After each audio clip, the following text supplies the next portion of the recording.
One, two, three, one, two, three. This is Julian Assange. Can you hear me? Okay. I hope everyone can see me and hear me. I'm here responding to this Reddit. Okay. Well, I'm Julian Assange, founder and editor of WikiLeaks. As most of you will know, WikiLeaks has been publishing for 10 years now. And during that time, we've had many battles. In February, the UN ruled that I've been unlawfully detained for the past 6 years without charge in the United Kingdom, a ruling that was reinforced, not many people noticed, again on November 29th. We're entirely funded by our readers, and during the US election, Reddit users mined our material, our publications, in a really very impressive way. Some other people on Twitter and Vote also doing similar thing, and 4chan. Yes, okay, coming up with sometimes a lot of rubbish, but amongst that, excellent material. For Reddit, that occurred particularly in the Reddit WikiLeaks group, the Reddit the Donald group, which is a Donald Trump support group, the DNC Leaks group, and a couple of groups associated with the Bernie Sanders campaign. So the staff here at WikiLeaks are really happy to see that happened as a result, well, partly as a result. WikiLeaks was the #1 reference political topic across Facebook during October and the first week of November, and the same is also true for Twitter. On Facebook, WikiLeaks was the #2 topic in absolute terms, not just political topic, but of all topics during October. The #1 topic was people sending pictures of themselves for the Halloween period.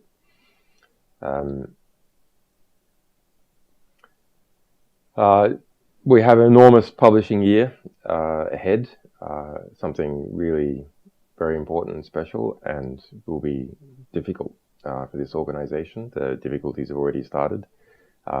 We're used to difficulties.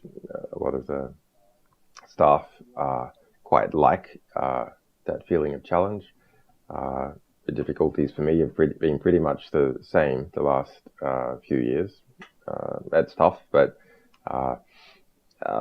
having something grand to work on that is, really important intellectually and politically is a very pleasant distraction.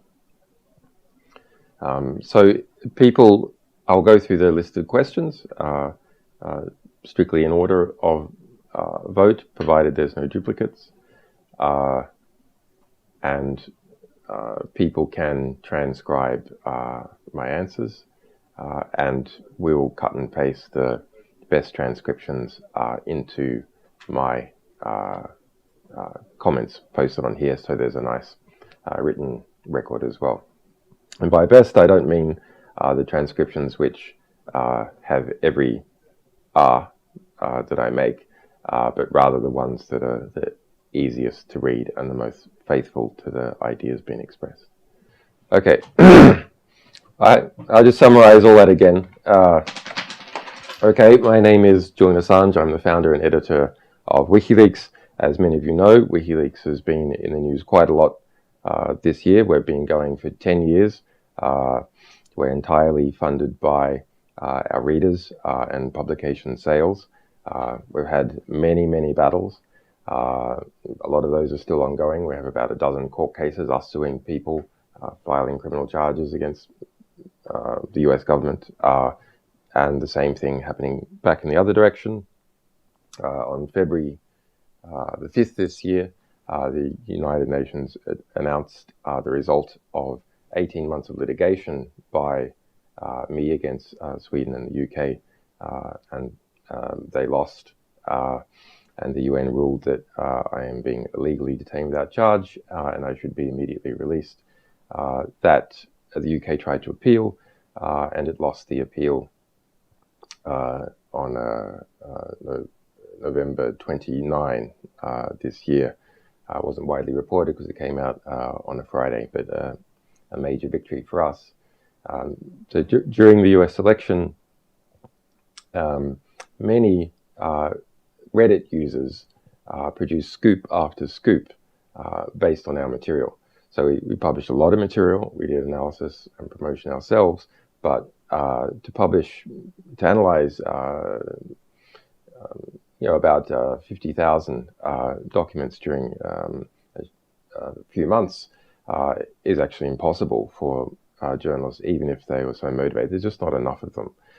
And in the US electoral process, of course, you had 4/5 of the media, perhaps more if you include the print media, really not wanting to produce stories that were critical of the Hillary Clinton campaign, with some fine exceptions. There were some good exceptions, but overall, actually an attempt to avoid doing serious work.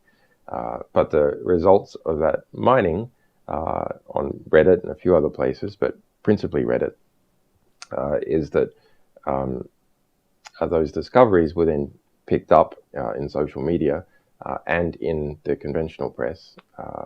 And as a result, WikiLeaks, during the last 5 weeks of the election, was the #1 political topic on Facebook and the #1 political topic on Twitter, according to stats from those companies and independent research. We have a huge publishing year ahead, very serious, very special, a bit scary to us, but we like the challenge that causes. And I encourage all of you to help and back us, because we're going to need a lot of support to properly deal with the backlash and make sure that the real importance of what we're publishing comes out and is not distorted. Many of you will have seen the incredible distortions that have been pushed, comes out of the electoral period, but a lot of those things happen even outside that.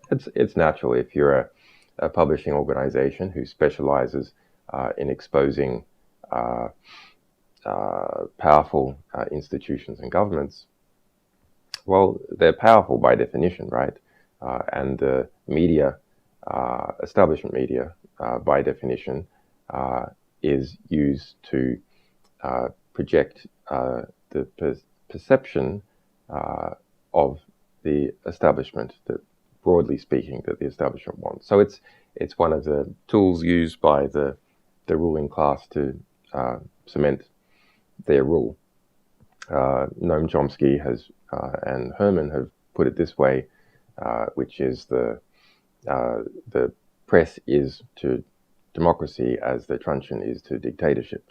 It is part of the system that is used to maintain rule and order and the dominance of the existing ruling class. So it's no surprise that you see attacks on us and on independent media. There's a lot of bad independent media as well, to be fair. Okay, now I'll go through the comments. Can you explain your whole October? Well, most of it extremely busy. So it's just try and conceptualize. Have been in an embassy siege for the last 4.5 years. It's a small embassy. The embassy is surrounded by a police and intelligence operation, of which there's numerous pictures and admissions by the British state. They spend about $6 million a year. They admit to spending about £4 million a year just on the covert and overt police surveillance, but of course there's MI5, etc. They have robot cameras, quite sophisticated types that they've installed in different buildings, plainclothes police operating on the street, and they've done deals for which we have the paperwork with some of the opposing buildings, which are owned by Harrods, which is a big department store here, but Harrods itself is owned by the sovereign fund of Qatar. So it's not an easy environment to work in. Spying on the outside, some spying on the inside, informers, robot cameras, etc. And then during October, there was pressure applied by John Kerry and the US administration, and perhaps some other forms of pressure domestically within Ecuador that resulted in my internet connection being cut off and quite a increase in the security environment here in terms of people getting in and out of the building easily, etc. That's, I think, was a wrong thing to do for John Kerry to politicize the office of the Secretary of State and try and use that to domestic political advantage by pressuring me in relation to my political asylum. WikiLeaks does not publish from the embassy, doesn't work from the embassy. I am a political refugee stuck in this embassy because the UK refuses to obey international law and respect my asylum rights. We publish from France, Germany, Netherlands, and so on, a wide range of countries, not Ecuador. So Ecuador is purely pressured because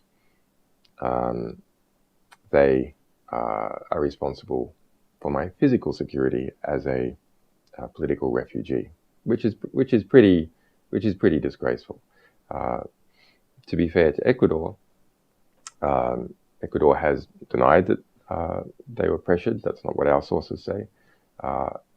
And it's a small country, 16 million people, quite innovative Latin American country, with tough, standing up to the kind of pressure from the US and UK.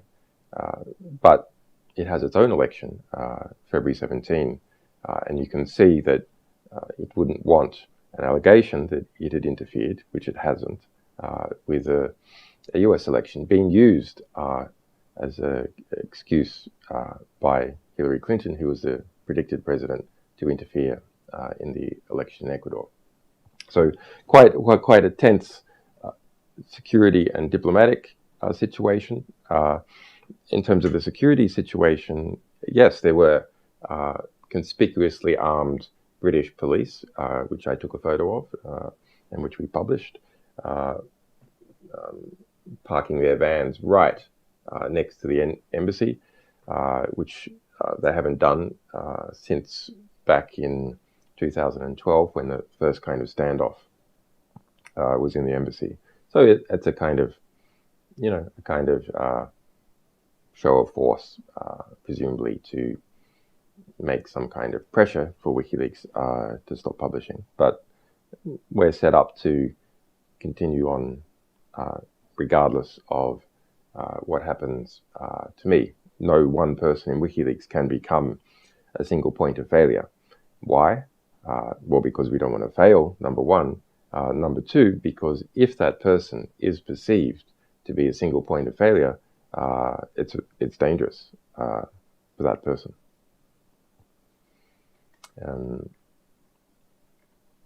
So it's a question on Edward Snowden.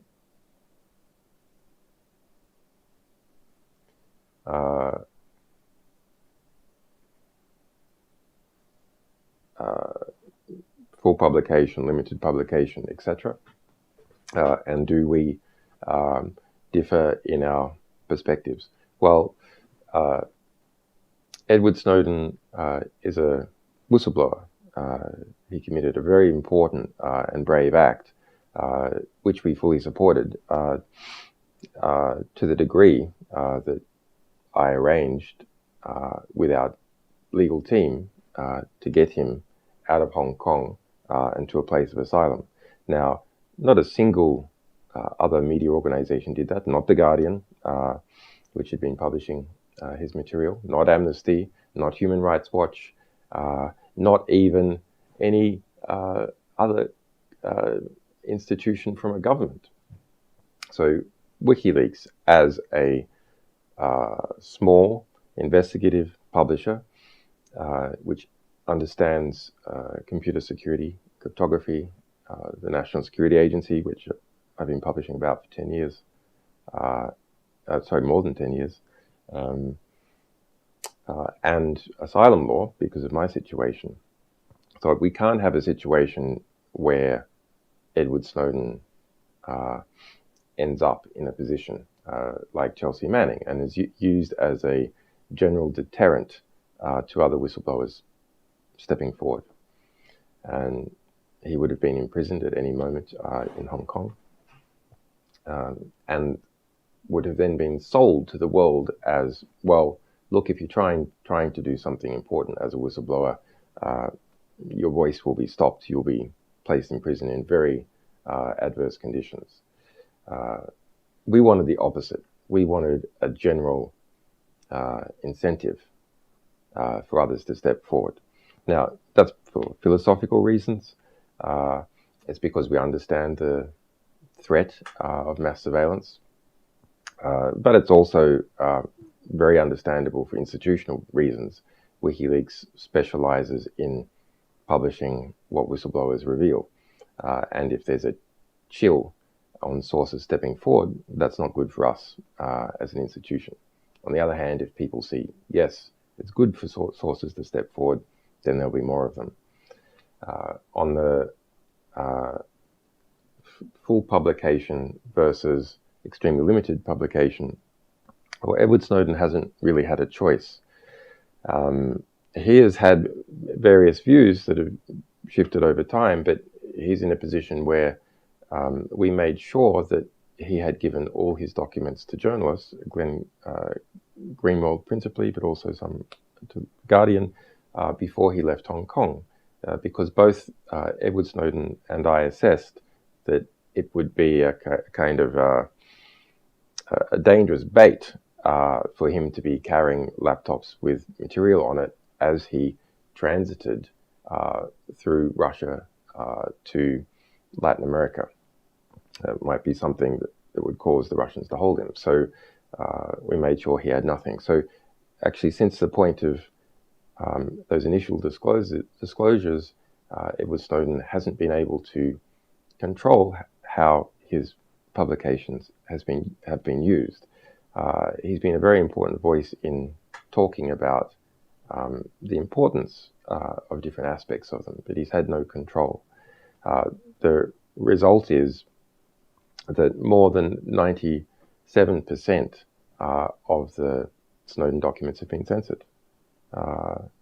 Enormously important material censored, and while there have been some pretty good journalists working on them, and Glenn Greenwald, I think, is one of the best journalists publishing in the United States, you have to have hundreds of people working on material like this, and engineers, etc., to understand what's going on. So we have quite a different position to those media organizations that have effectively privatized that material and limited it. Now, you can't say that actually the initial publications was all the important stuff, because there have been many more publications as time goes by, even some within the past 2 months. And those publications, for example, include ways to find sites in the United States used by the National Security Agency. There's some procedures for visiting those sites. Now, if those had been released in 2013, investigative journalists and individuals could have gone to those sites before there was a cover-up. And that's true in the United States, and it's true in Europe and elsewhere. So I'm a bit sad in some ways, about how the impact of the Snowden archive has been minimized as a result of not having the greatest number of eyeballs.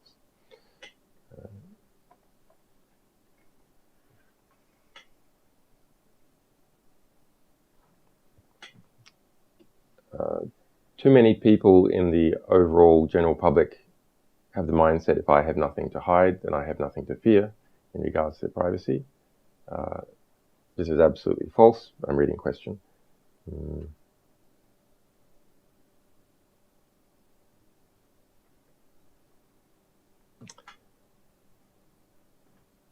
I mean, it's a statement, really. Well, you can reverse this statement. I mean, it's an extremely irritating statement. I mean, when you hear people say that, you say, I mean, this is so 21st century, so Generation Z. It's not about you. It's not about whether you have something to hide. It's about whether society can function and what sort of society it is. The key actors in society who influence its political process, people who publish, publishers, journalists, MPs, civil society foundations, if they can't operate in the society, then you have an increasingly authoritarian and conformist state. Even if you're someone who thinks otherwise, you're of absolutely no interest. The result is you have to suffer the consequences of the society that has evolved.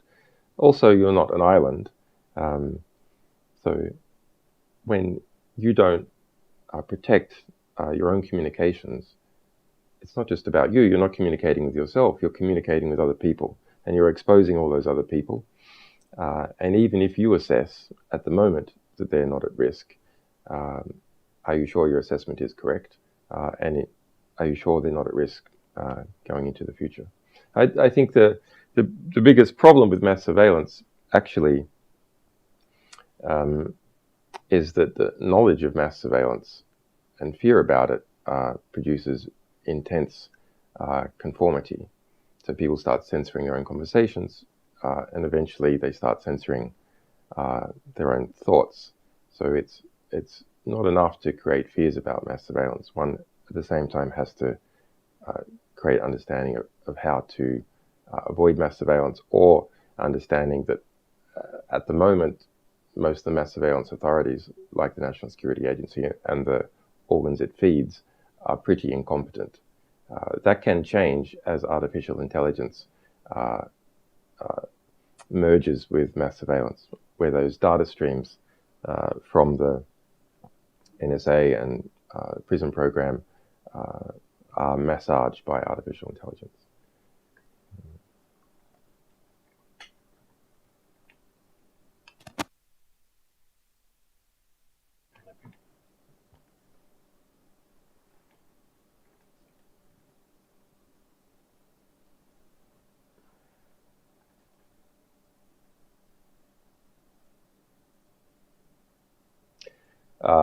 Okay.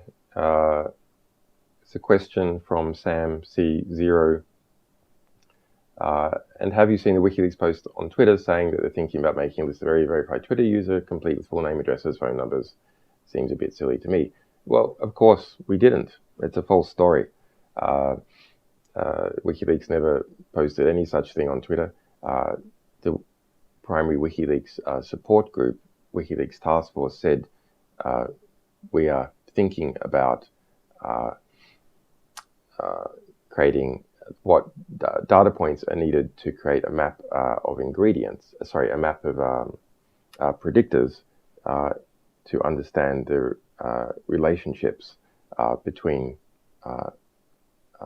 people who are involved in influencing on Twitter. So verified users are influential. Who influences those users? But that's a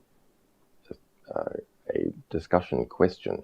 by a support group, and it explicitly stated that it was not about publishing addresses. So it's but seeing that story spread, well, why is it spreading? It's spreading because of two reasons. Number one, as a result of the efficacy of our publications, and they're damaging the ruling class in Washington and more broadly in the United States, there's a desire to reduce our reputation in the establishment press. And so those things are grabbed onto, taken out of context, and promoted. There is a second reason, which is pretty interesting. And the second reason, at least it's my analysis that this is the second reason, is that there exists a two-level class hierarchy on Twitter. So people with blue ticks, people without blue ticks. There's about 230,000 with blue ticks, and they correspond to something like about 30% of those people who would consider themselves to be members of the establishment in the English-speaking countries. So those are MPs, journalists, CEOs, etc. People who are representative in some way and therefore have a need to interface with the public. So about a third of those types, in particular the younger and more upcoming ones, are on Twitter. And they have blue ticks. So you have here both an identity phenomenon, where someone is branded with identity of a blue tick, and so an identity politics emerging in this group, and also a class phenomenon. And so the recontextualization of the WikiLeaks task force discussion point into a threat against this identity group was then widely spread by that identity group and lined up fairly neatly with the politics of something like maybe 80% of that identity group. It's quite interesting. You think about this new emerging identity class. Well, it has a quality within the blue tick class. That is, you have a blue tick or you don't. And then a number of followers. And so such metrics looking at what the relationships are between those people in the blue tick identity class and exterior class dynamics, so relationships to power of various kinds, removes some part of the equalitarian nature within the blue tick identity class, which in some ways is a threat to those people who have gained the blue tick, but otherwise perceive they're not at the heights of the power in the exterior class. It's interesting. Mm.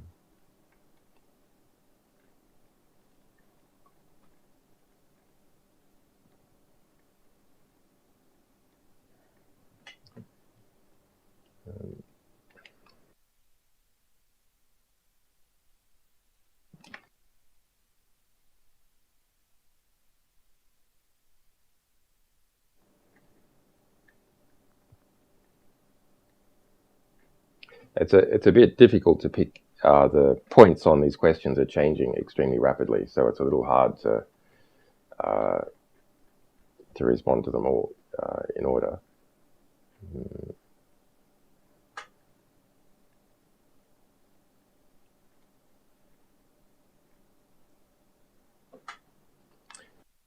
Okay.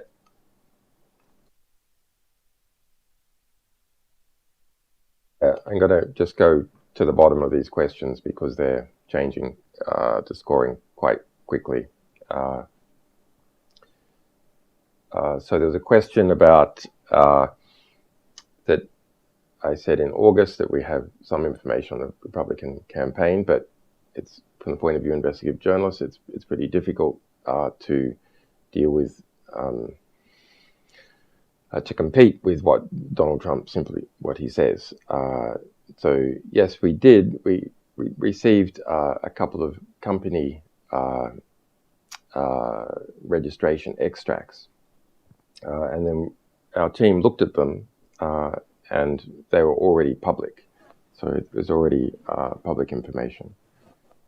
And WikiLeaks specializes in the publication of information that's not yet public.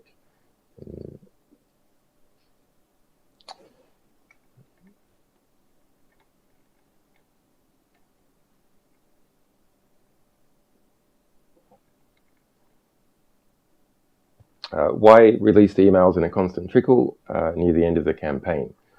If the truth is your goal, surely expressing them in a couple of batches would work just as well. Constant drip drip over the last months of the campaign. Reek of WikiLeaks hoping to have maximum political impact in the campaign. It's an interesting question. But why the irritation? So why the irritation compared to publishing all at once? People, you can imagine, if we publish all at once, would say, you deliberately made a giant bomb. You deliberately published all at once in order to have maximum political impact. Well, in WikiLeaks publications over the last 10 years, we've used a variety of publication strategies depending on the amount of material, how readily engaged the audience is, what the time frame is for publication. And what we've found is that you want to closely match the demand curve with the supply curve. So people can read a limited amount of words each day. Just think about it. There's a finite number of people, there's a finite amount of time, and there's finite reading speed. So their demand for words, even if they're 100% interested in that subject, is finite. So it's optimal to match the demand for a particular type of information with the supply of that information. If there's oversupply of information above the demand for it, then the oversupplied part is not read. And of course, we want our publications to have maximum possible readership, understanding, and our sources of all kinds want maximum possible impact. They don't want to go through these risks for their material to not be read.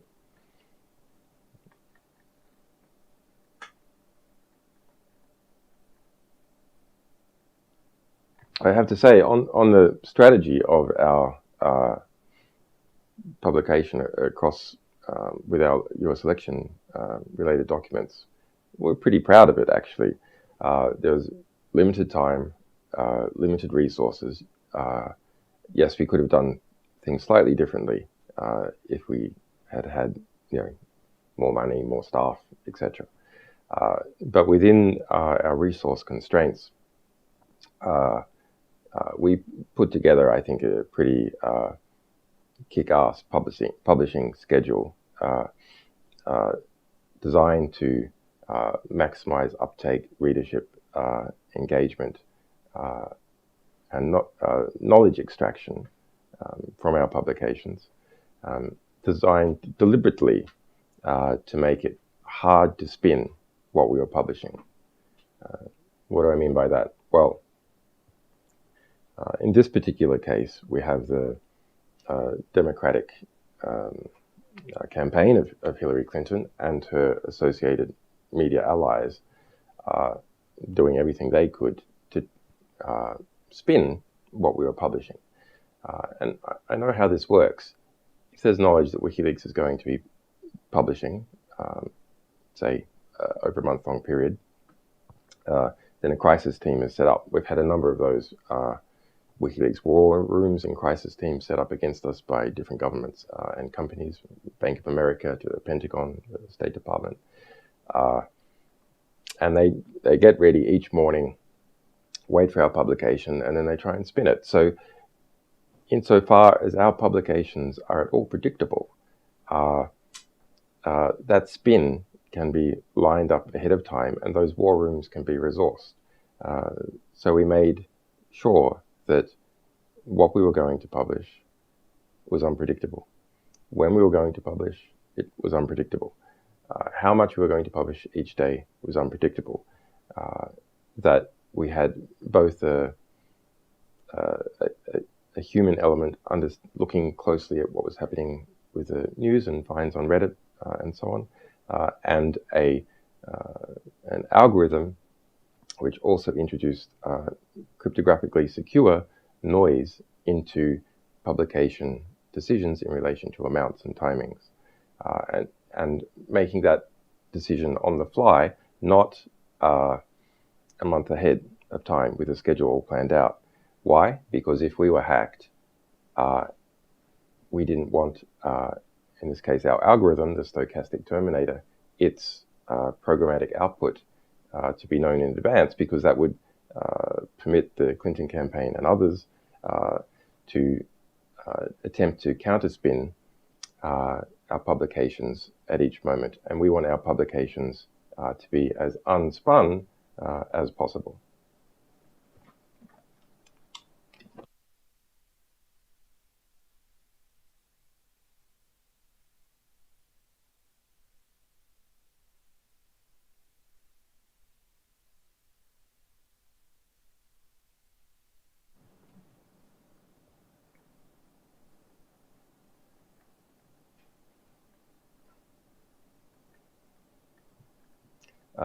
Okay, so there's a question. Please address the allegations that WikiLeaks has a friendly relationship with Russia.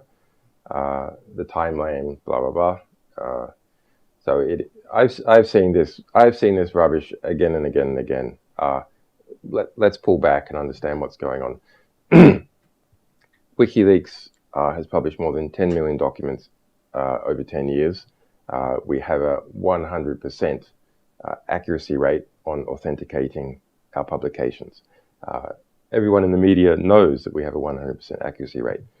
So despite our publications affecting powerful groups which are related to the media, establishment media is in a difficult position, which is we have perfect credibility of our publications. So one has to make ad hominem attacks to try and color perception of the organization involved, and therefore color the publications, because no direct attack is possible. And so we get all sorts of ad hominem attacks about WikiLeaks, about our sources, about me. I've been called a dog torturer, a Mossad agent, a CIA agent, a Russian agent now, a pedophile recently on MSNBC, on CNN, just twice in the last week. Attacks in relation to Russia are just one of those factors. WikiLeaks has published more than 800,000 documents that relate to Russia or Vladimir Putin. Most of those are critical. More than 2 million related to Syria, from Syria, about the Chinese documents, a lot about China, material from China, we've been banned in China, etc. So each country and its establishment tends to perceive WikiLeaks as a something that is difficult for them, and that erodes the authority of state institutions, and that's true in the United States. So yes, WikiLeaks said it was ready to drop a bombshell on Russia. Not quite. We said we have important documents pertaining to Russia. And yes, the FSB apparently was quoted as saying, well, we can electronically attack or something WikiLeaks. And then we did publish those documents. Those were the Russian-related documents in the US diplomatic cables, and they were extremely strong, speaking about Chechnya, Russian crime. A number of books were written from that, a number of calling Russia a mafia state, a number of successful lawsuits against the Russian state have made use of those documents and other documents, etc. Another common untruth that is told is the claim that I worked for RT, the Russian state TV. It's absolutely false. In 2012, we set up a production company, and our production company worked with Dartmouth Films, a UK production company, and a distributor whose name I can't, Journeyman Pictures, and 12 episodes were filmed of me interviewing people. It was called The World Tomorrow. It's the first TV thing I ever did. And we licensed that to a dozen different organizations, and RT was one of them. And RT aggressively promoted it internationally, and then people tried to twist this story into me working for RT.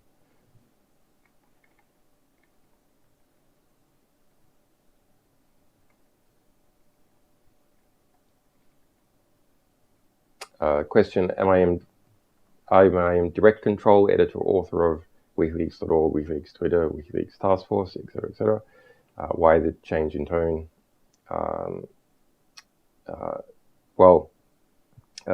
Those accounts are maintained by a number of people, including me.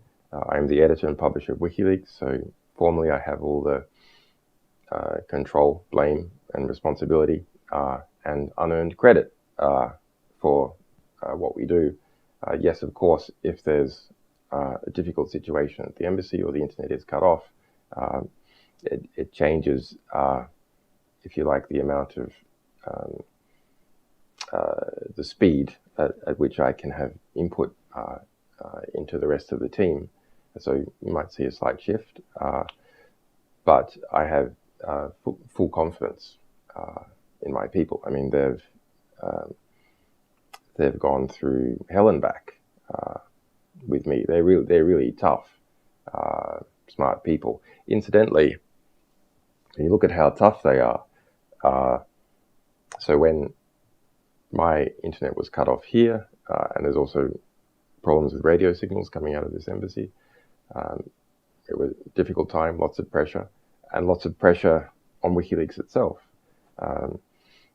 So that's a situation like, if you like, troops are losing their commander during the middle of a battle with bombs raining down on them. What usually happens to troops like that? Well, they'll scatter, they get scared, they go home, they get careless. But not our people. Middle of that battle, lots of political, ideological attacks, smears, having more difficult contact with me. No, we didn't even lose a single day in our publications as a result.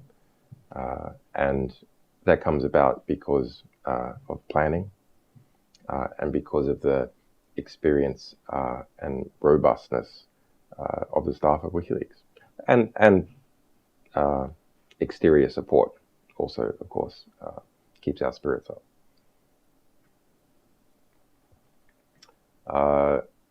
Shortly after your internet access was cut, the head moderator of /r/WikiLeaks added 6 new users to the moderation team, etc., etc.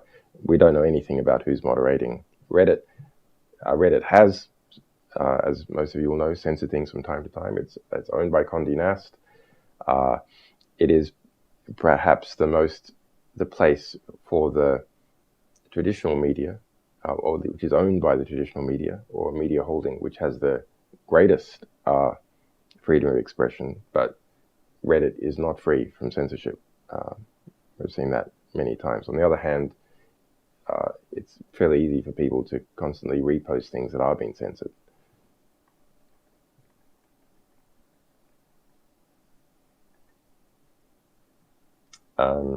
Okay, so there's a question on am I alive, am I kidnapped, etc., etc. Okay, so this is the whole proof of life topic. So it's very, we saw that evolve, and it's both gratifying and a bit alarming. I'll explain why. So personally, and the rest of the team at WikiLeaks were very pleased that there was such an expression of concern about how we were doing.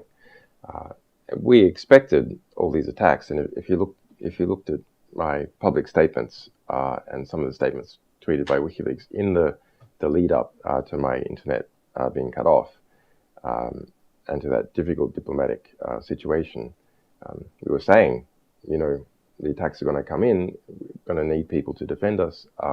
We're going to basically need an army to get through this.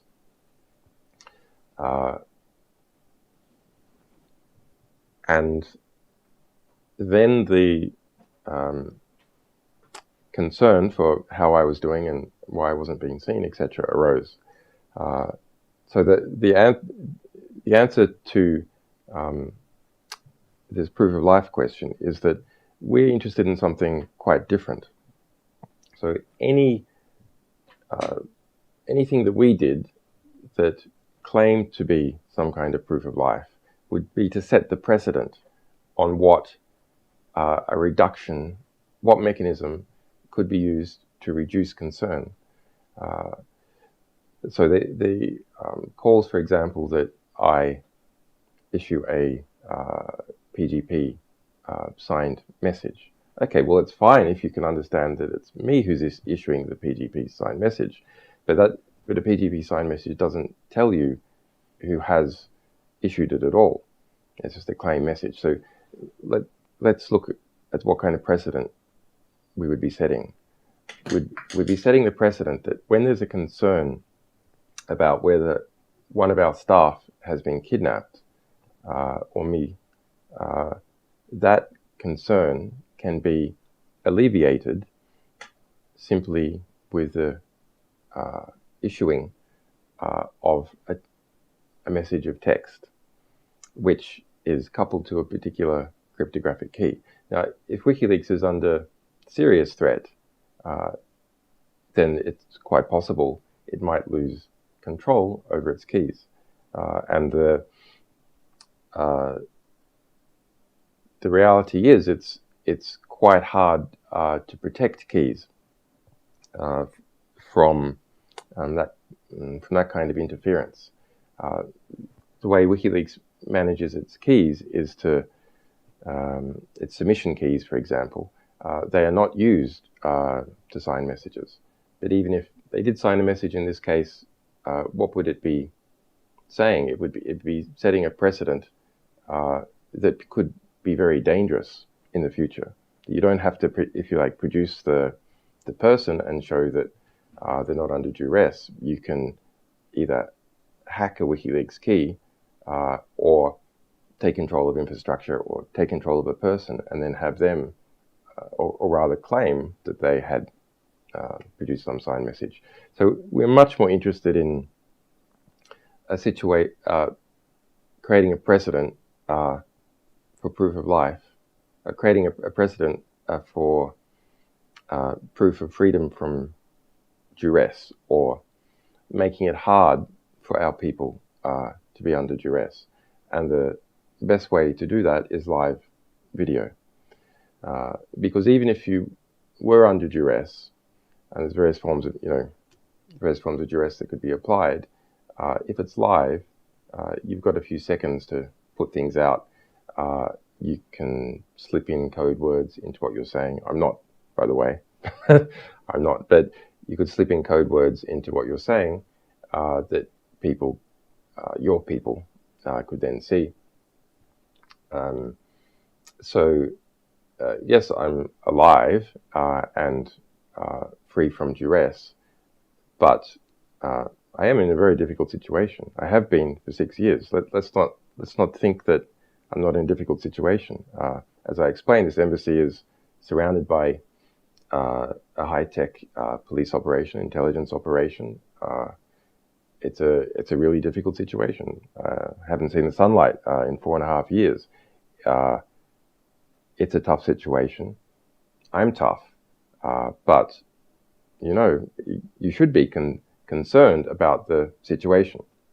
And what we had hoped is that those people concerned with my safety would direct their attention to those people who are responsible for the situation. That's the UK government, the US government, and the Ecuadorian government. Now, some of you did, and that's quite possibly why the internet was put back on, because of that expression of concern. But when the concern became very prominent, the result was a black PR campaign tried to infest the concern and take it off somewhere else, and largely succeeded. That was very interesting to watch and play out. What happened? Fabricated messages claiming to be from our staff were posted on 4chan, on Reddit, etc., on videos claiming to be from Anonymous. Completely fabricated. Dozens of them. And what was their intent? What were they calling for? They were calling for people to not trust WikiLeaks, to not give it leaks, and to not give it funds.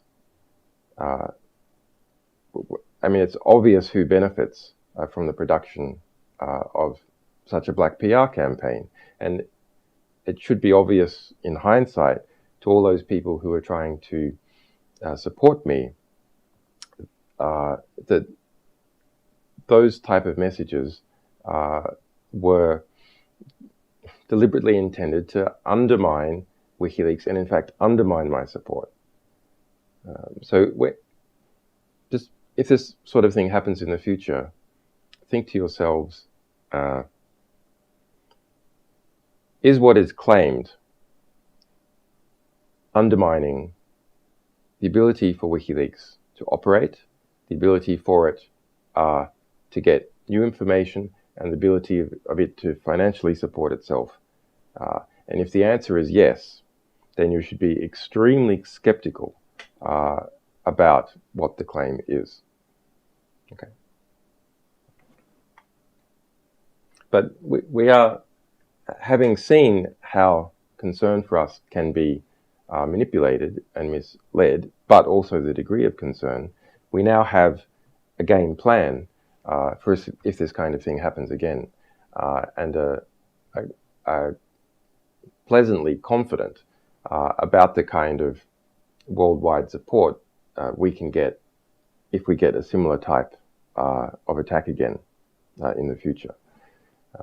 And yeah, once again, yeah, you can see that I'm speaking and maybe apparently sane, but don't reduce your concern. I am in a difficult situation. That's a reality. But the difficulty of the situation is well expressed on justiceforassange.com, the UN findings, etc.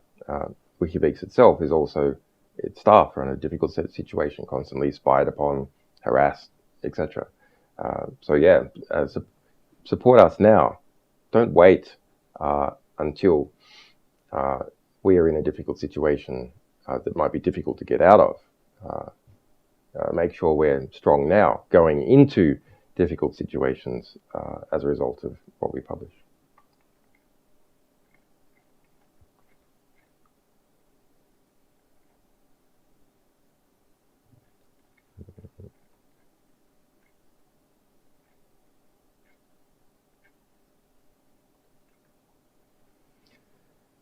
I'll just take 2 more questions. I'll try and refresh to see if anything has come up that's new.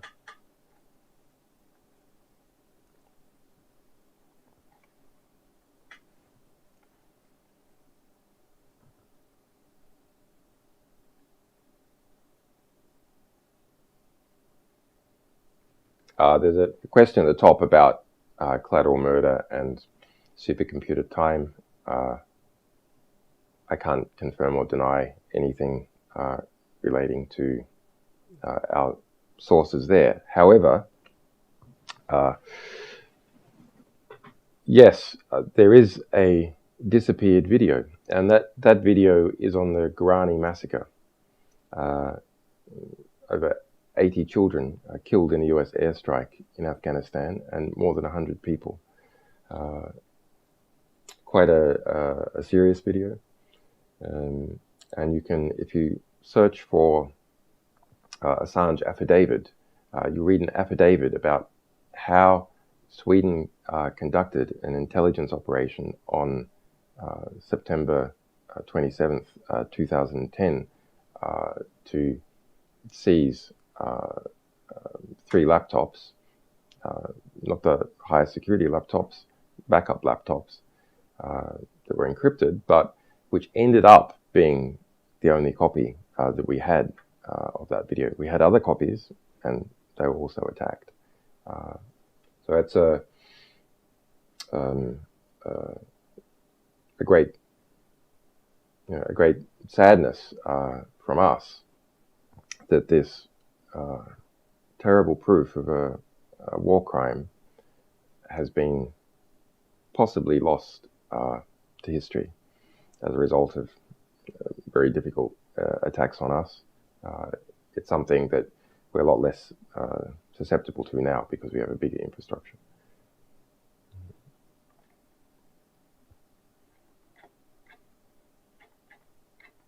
Okay, I think, there's a question on the Panama Papers. So there's a claim repeated in, the usual idiots in the ruling class press that WikiLeaks said the Panama Papers had been produced by CIA, US intelligence to attack Vladimir Putin. Absolutely not. In fact, we explicitly stated that we did not believe that was so. The key journalists and newspapers who collected the Panama Papers in Germany are our publishing partners. So we knew about the story, we aggressively promoted it. However, the particular story that came out on Vladimir Putin, and which was pushed as the leading story in the Western press, rather than issues related to, say, David Cameron or Western figures coming out of the Panama Papers, was funded and produced, was funded by USAID and Soros Foundation. And they funded an organization called OOCPR, which does sometimes good work, but it is based in I think it's based in Maryland, but it focuses exclusively on negative stories about the Russia and the former Soviet states. So you have a story on Vladimir Putin produced by an organization which exclusively focuses on Russia and the former Soviet states. That's based in Maryland, that's funded, and the only funders listed by USAID and the Soros Foundation. So that is no model for integrity, and that's what we said. That some good journalism, but this is a difficulty when you have negative stories about Putin being pushed forward and funded by the US government. So we're trying to distinguish WikiLeaks' model of publication, where we're funded by our readers, not by dodgy foundations or the US government. And we don't like it when we're in competition with an organization based in Washington, D.C., funded by the US government. And readers should be able to distinguish which source is more reliable to give you the truth. One that's funded by a government attacking a figure in another government, or one that's funded by its readers and has a track record of publishing everything if it has a collection of material eventually.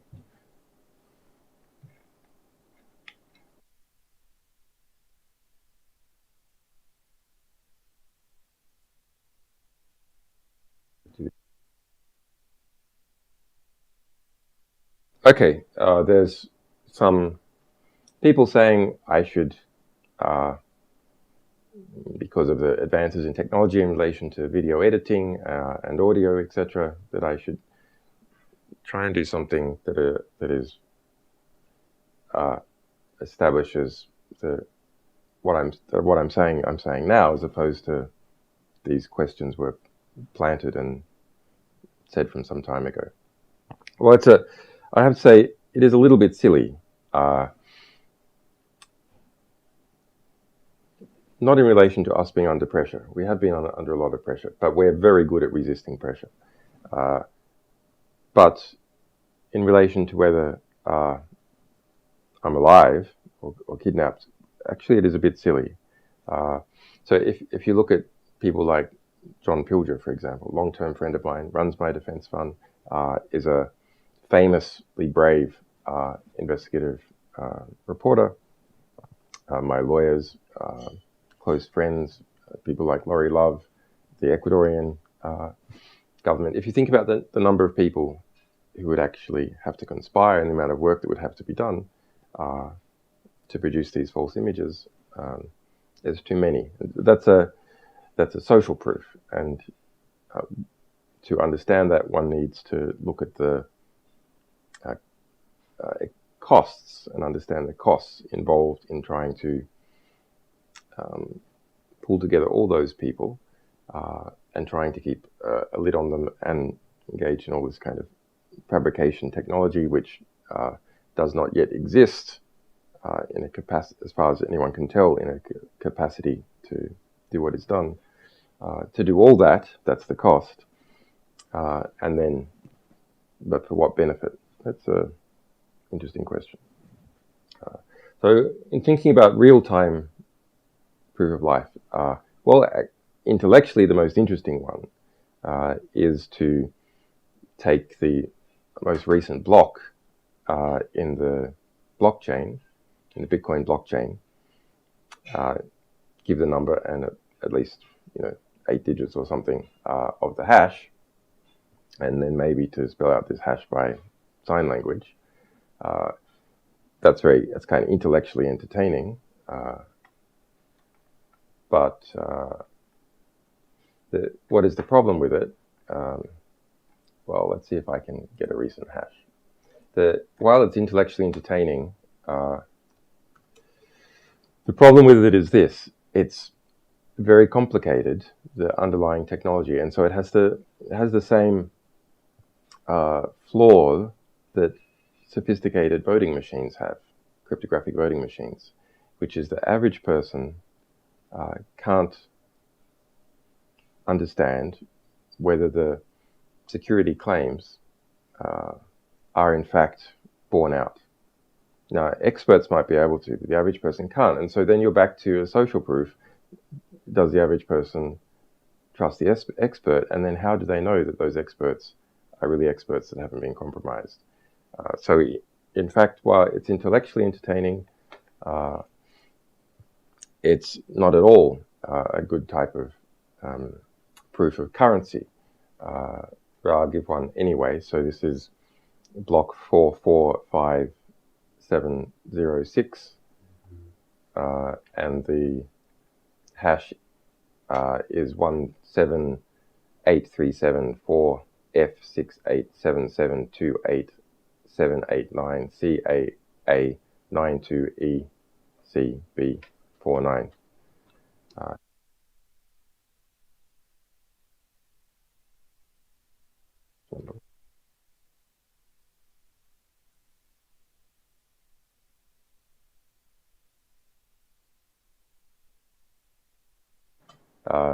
Okay, I think I made a mistake in the block number, which is going to drive everyone crazy. So block number 447506. See, this is how you can tell it's real time with some mistakes.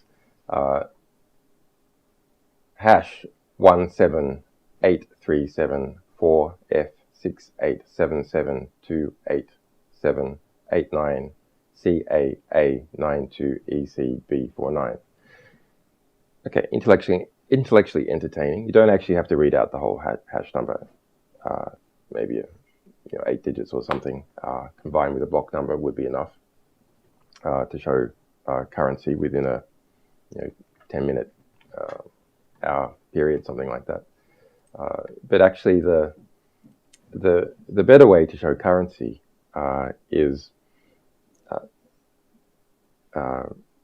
news that can be widely checked, is widely spread, and is unpredictable before it happens. The best would be, a few different natural disasters, maybe a lot of weather measurements, and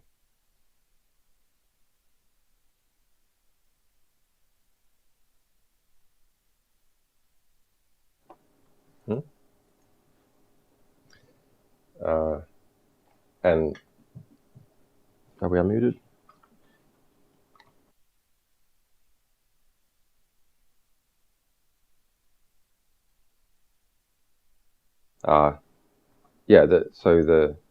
Otherwise you need something that's not easily predicted and which can be widely checked or was widely seen at the time. And a good example of that is sports scores. So, for example, the New Orleans Pelicans versus the NY Knicks, 110-96. Oklahoma 109 versus 94 Chicago. Dallas 92 versus 101 from Minnesota. Okay, so that can give you currency. In terms of any future precedent,